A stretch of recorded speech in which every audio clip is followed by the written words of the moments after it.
Welcome to the Ask Faleskini podcast with a guest. I'm proud to present Dr. Veronique Elefant-Yanni, psychotherapist. Veronique, please tell us more about yourself. What is your story? First, Peter, thank you very much for having me on your show. It's very nice to be with all of you listening everywhere. And my story began when I was at the University of Geneva, and I had the proposition to research on emotion. And after a few months, they decide no, not emotion, it will be affects. So for most people, they don't know what is affects. And affects is something very short, something like 250 milliseconds, but it's really the fabric of your life. You have an affect, you have an affect, you have an affect, okay? It's what you feel at any moment in your life. Mm-hmm. Emotion is something very long in comparison and also very taxing about the level of energy you need for an emotion, okay? An emotion is like a small tantrum, okay? And it's came very late in our evolution. It's more for display for the social environment, okay? So affect is very subjective, but very true. It's what you live. So I did this research on affect, and I came back to the root of psychology as a science. The founder of psychology is Wundt, and Wundt made his very important research on affect and found the three dimensions of affect, which is tension, activation, and proto-representation, like good or bad, but it's more physically.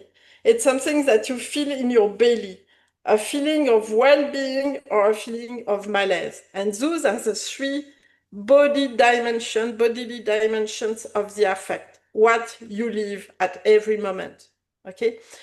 So with this research, I find it was really helpful for people to understand themselves, okay? You remember they say know yourself, okay? Most of the people, they don't even know or didn't take care of the fact they have affects, okay? So it's like the biggest part of their life they ignore. Mm-hmm. But it's not ignored for everyone, because, for example, when you go to the movie, okay, if you change the music, you change the content of the movie, okay? So that means the music is speaking to your affects, okay? Mm-hmm. You don't know, you're not even aware of it. But what the music makes you feel, okay, because an affect is a feeling, what that make you feel is what you live, okay? And if you don't know how you function, other people can use it despite of yourself. For example, for advertisement or for propaganda, okay? So it will be better for a lot of people to understand how they function so they can live for themselves and not be hijacked by another system around them. Okay, so tell me. Yeah. We have in organ wellness, where this podcast will also be published. We are dedicating the month of July to the synchronization of conscious and unconscious mind. Would you be able to classify this effect as a subconscious effect, or is this a conscious effect, or is this a combination of conscious and subconscious? Okay, I will say something like this, okay? When you have an affect, most of the time is unconscious. Mm-hmm. But if you stop and feel, it's become conscious because you are taking care of bringing it to the consciousness. But you have to understand before to be the three dimension that you can know if you are tense, if you are excited, or if you feel good or bad. First, there is one point affect, and this is no time, okay? And after, it's like it's blooming in 3 dimensions, okay? But at one point, no time, it's just one affect, okay? So yes, it's unconscious, but you can take it to the consciousness after that. And you have to understand the unconscious is not a big mysterious black box, okay? It's this side of yourself. You have your good brain in your belly, okay, and you have your head brain. The head brain is more representation, okay, and your good brain is feelings, okay. Feelings give you a very lot of information, okay. The monitoring process of the affect is always on, always going on, taking care of catching all the information coming to you, stimuli from inside and outside. Okay, and the summation of all of this is the affect. It's a survival mechanism because the first reason of the feeling is to tell you if you are in a good position or if you are in a bad position. Okay, let's say, for example, you go to a meeting, you open the door, okay? The first feeling you have makes you, oh, it's good, I'm fine, or oh, it's not good, it will be difficult. You don't know why you think so, but open the door, you already know how it will go on, okay? So this is the part of your good brain. You know, sometimes they say, oh, I have this good feeling, okay? Yes, a lot of information comes this way, okay? So when we are born, we only have this feeling space, okay? And when we grow up, we learn the thinking space. We learn the representation, the word, etc. But the feeling space has no words, okay? So we cannot use it to discuss, to have always the small story inside our head, you know? How can I say? The story of our life is in the representation, past and future, but the feeling is always present. So a lot of people now, they say, oh, we have to return to the now, the now, the now. The now is a feeling space. When you do meditation, okay, you go back to the feeling space and your true self. Where is your life energy? Okay? And most of the people today, they learn so well to live in their thinking space, in their representation, that they are alienated to themselves. Okay? Alienated meaning an alien to themselves. So far away of know yourself.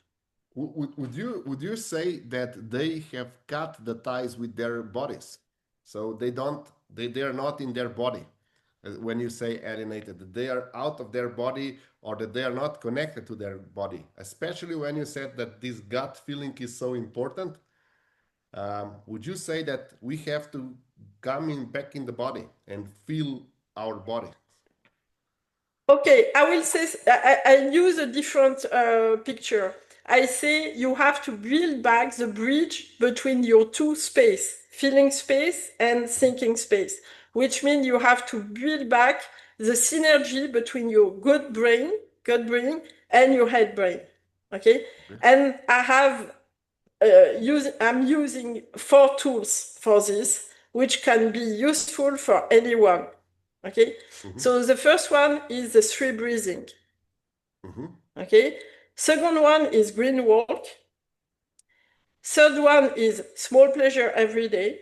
And the last one is 20-minute meditation every day. Okay, not more, not less for an adult. For a child, it could be 10 minutes, depending of the age, okay? But for an adult, 20 minutes. And I will advise not to do more, okay? Because 20 minutes, if you stay to 20 minutes, you will be able to do it every day. If you try to be better, okay, let's say 30 minutes, very fast, you will not have time to do it. Okay, so better safe than sorry. Okay, 20 minutes every day. It's like you breathe. Okay, like a shower for your mind. But you have to understand, well-being like this, it's like homeopathy, small dose. When you finish your session of 20 minutes, you feel good, okay? Serene, relaxed, and everything, okay? Your true self is positive, okay? And it's serene. Proof, otherwise everybody will jump from the bridge, okay? We always have these stories that tomorrow will be better, okay? So yes, and sometimes people jump from the bridge to save their true self, okay? So it will not be touched by something bad, okay? So true self is really where we have our life energy, okay? So now, if we speak about what happened for some people is they alienated themselves from their true self, they live in their head, okay? But at the same time, they cut the bridge from their life energy. So they are in a kind of depletion of energy, okay? They can make burnout, but they also can have the feeling of to be a zombie in their own life, okay? Walking in a tunnel, okay, I'm not present in my own life, okay? I don't have joy, I don't have pain, but nothing happened, okay? But often they have this feeling of, I'm a fraud, I'm not worthy, okay? And one of the things I discover is most of the people, they cut the bridge between their feeling space and thinking space because they had a lot of anger. So you have to understand how it's works. First, when we are born, if our mother is not mentally available for us, for example, in a postpartum depression, okay, she's not available for us. The feeling of the baby who cannot live or survive without this person taking care of him, okay, it's like I'm abandoned, okay, my survival is in question. So he has a big anger, and with the whole power of the baby, if he is going in a big anger, he will destroy the world, kill his parents, okay? But he doesn't want to kill his caregiver. So what he does, he tries to control the anger, keep it inside and control the anger, okay? And when he grows up, it's like he has a monster anger inside, okay? Always trying to control it, okay? So, because if the monster anger is triggered, it will be a big tantrum, but at the same time, it's like you lose control of yourself. The anger manipulates you, okay? You are not in control of your own action and words. Very often we have an argument and we say, oh, I regret what I said and everything, okay? Because the anger manipulates you. It's not you in control anymore.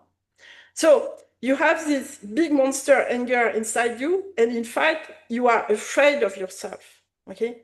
So if you are afraid of yourself, you cannot trust yourself, okay? You cannot trust your gut feeling.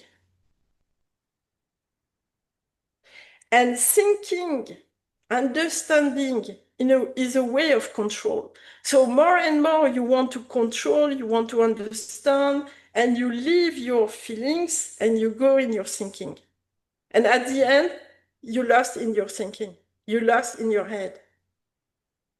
Okay? So there is no juice anymore because you cut the bridge. So your life energy is not going to your head anymore. And it's like a real depletion of vital energy.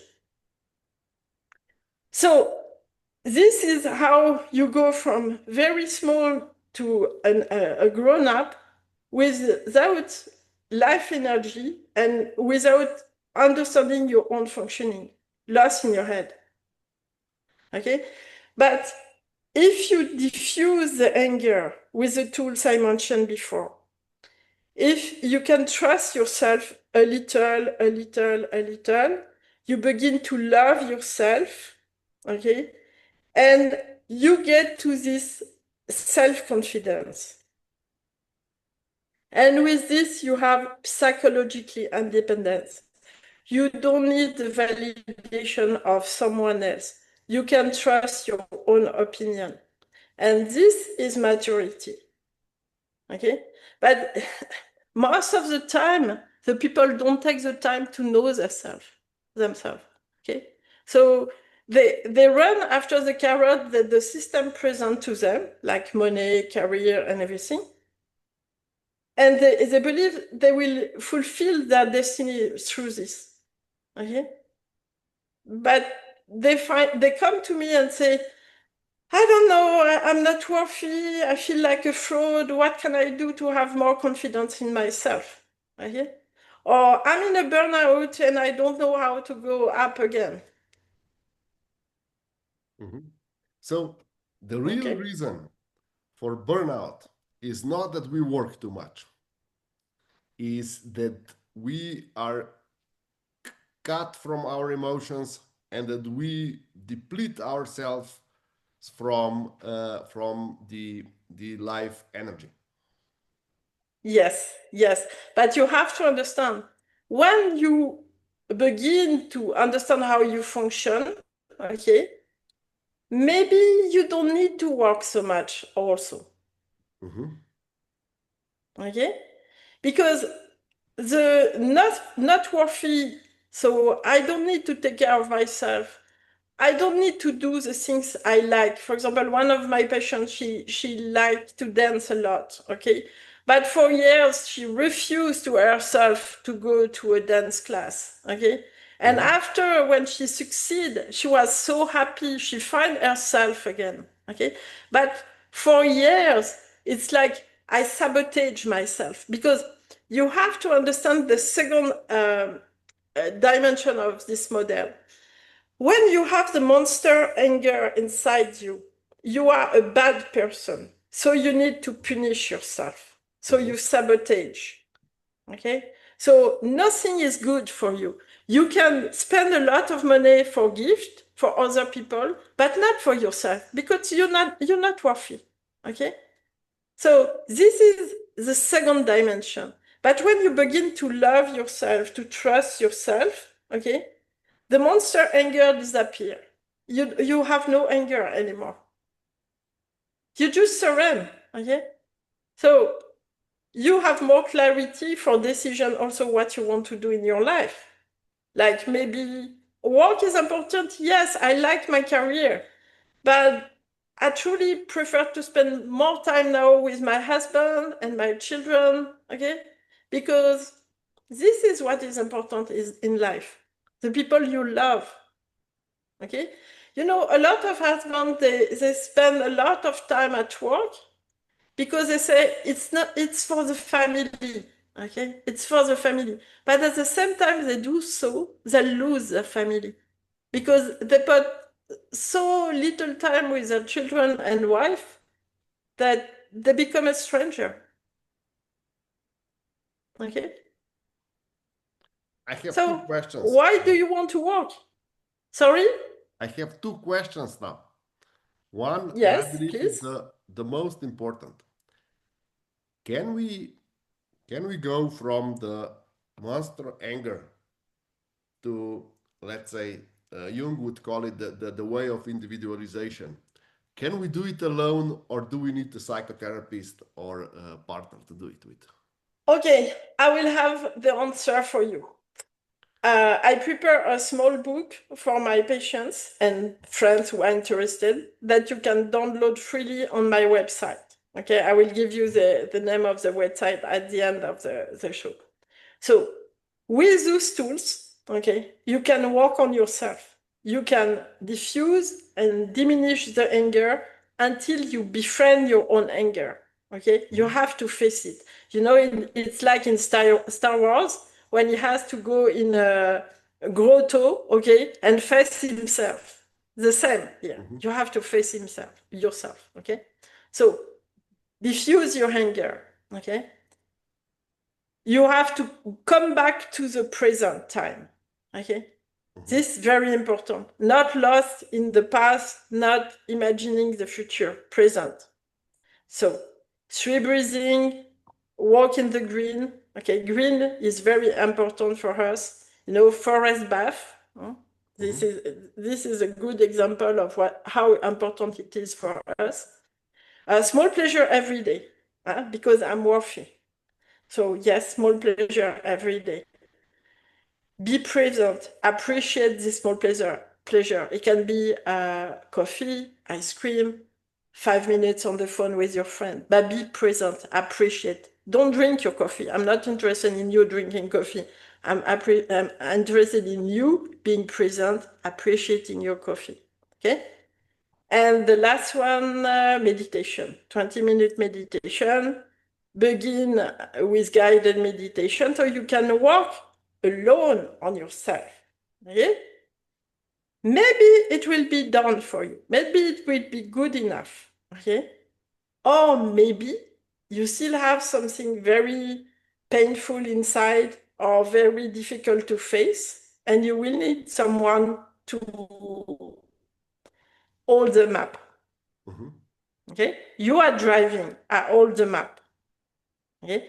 I don't have a magic wand, but if we work together, we will go it from one point to the next until we finished. Okay? So yes, you can work on yourself alone.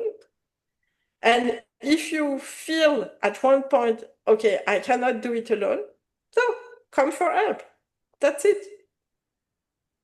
So, can we now conclude that the main driver behind burnout is this monster anger? Are there any other issues that we need to um, consider when we're talking about the burnout? Okay, most of the people when they arrive, they deny their own anger. Okay, some of them they say, "Oh, I'm not angry, I'm sad." Okay, but you have to work a little more, and suddenly, yes, I'm very angry. Okay, you have to understand there is mostly two kinds of people. The first one, they are rebel. Okay, anger is very easy for them to understand. But some of them, they are submissive. Okay, submissive because they were broken when they were younger. Okay, so they submit just to survive and be in peace. Okay, submissive are much more difficult to work with because first you have to transform them in rebel, and then they are able to face the anger. Okay, because they are in such a denial of their anger. Okay, that it's like a Stockholm syndrome. Okay,